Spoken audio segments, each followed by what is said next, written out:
Good morning. I am from Lokmanya Tilak school, students of class 5th। आज हम लोग हिंदी में अपना पाठ 13 प्रारंभ करेंगे, जिसका शीर्षक है अविकारी अव्यय शब्द, इनडिक्लाइनेबल वर्ड्स। ओके बच्चों, आप जानते हैं कि अविकारी शब्द वे होते हैं जिनका रूप, लिंग, वचन और कारक काल नहीं बदलता है। अविकारी शब्द को अवयव भी कहा जाता है। निम्नलिखित वाक्यों को पढ़िए। मैं आज वहां जाऊंगा। मैं पिताजी के साथ दिल्ली जा रहा हूँ। विवेक और रामू घनिष्ठ मित्र है। वाह, क्या खूब कहा है। शताब्दी एक्सप्रेस तेज चलती है। उपर्युक्त वाक्यों में रंगीन शब्द आज, वहां, के साथ और वह तेज अविकारी शब्द है। इन शब्दों का रूप नहीं बदलता है, अतः इन पर लिंग, वचन, कारक, काल आदि का कोई प्रभाव नहीं पड़ता। इसलिए ये शब्द अविकारी या अवयव कहलाते हैं। अवयव के भेद, काइंड्स ऑफ इनडिक्लाइनेबल वर्ड्स। अविकारी शब्द 4 प्रकार के होते हैं: क्रिया विशेषण, संबंध बोधक, समुच्चय बोधक, विस्मयादि बोधक। सबसे पहले आएंगे क्रिया विशेषण, एडवर्ब। जो शब्द क्रिया की विशेषता बताते हैं उन्हें क्रिया विशेषण कहा जाता है। जैसे वह तेज चलता है, तमन्ना धीरे धीरे काम करिए, मैं कल चिड़ियाघर देखने जाऊंगा, तुम बार बार क्यों चिल्ला रही हो। इन वाक्यों में रंगीन शब्दों में क्रिया की विशेषता बता रहे हैं, अतः ये क्रिया विशेषण है। ठीक है। क्रिया विशेषण के भेद, काइंड्स ऑफ एडवर्ब। क्रिया विशेषण के 4 भेद होते हैं। नंबर 1 रीतिवाचक क्रिया विशेषण, नंबर 2 स्थानवाचक क्रिया विशेषण, नंबर 3 कालवाचक, नंबर 4 परिमाणवाचक। सबसे पहले रीतिवाचक क्रिया विशेषण शब्दों को देख लीजिए। रीतिवाचक क्रिया विशेषण, एडवर्ब ऑफ मैनर।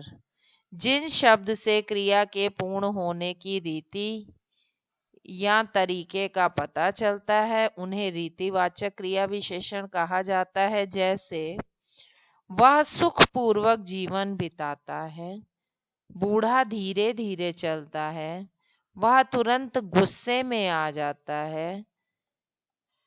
सुखपूर्वक, धीरे धीरे, तुरंत शब्द क्रिया की रीति या करने के तरीके का बोध करा रहे हैं, अतः यह रीतिवाचक क्रिया विशेषण है।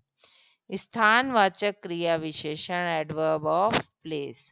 जिन शब्दों से क्रिया के होने के स्थान का बोध हो उसे स्थानवाचक क्रिया विशेषण कहते हैं। जैसे वह मेज के नीचे खेल रहा है, कुत्ता संदूक पर बैठा है, निखिल ऊपर खड़ा है, नीचे दिए। इन वाक्यों में नीचे, संदूक, पर और ऊपर शब्द किसी स्थान का बोध करा रहे हैं, अतः ये स्थानवाचक क्रिया विशेषण है।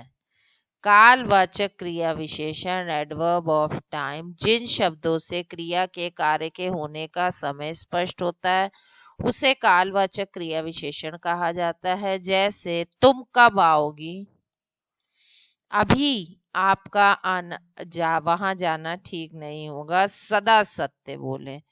कब, अभी, सदा। इन वाक्यों में कालवाचक क्रिया विशेषण शब्द हैं। अब चौथा है परिमाणवाचक क्रिया विशेषण, एडवर्ब ऑफ क्वांटिटी। जिन शब्दों से क्रिया की परिमाण संबंधी विशेषता प्रकट होती है उसे परिमाणवाचक क्रिया विशेषण कहते हैं। जैसे बूढ़ा कम खाता है, प्रकाश थोड़ा चल सकता है, रात को थोड़ा खाना खाओ, कम। इन वाक्यों में कम और थोड़ा शब्द आए हैं, ये परिमाणवाचक क्रिया विशेषण है। संबंध बोधक अव्यय, प्रिपोजिशन। संबंध बोधक क्या है?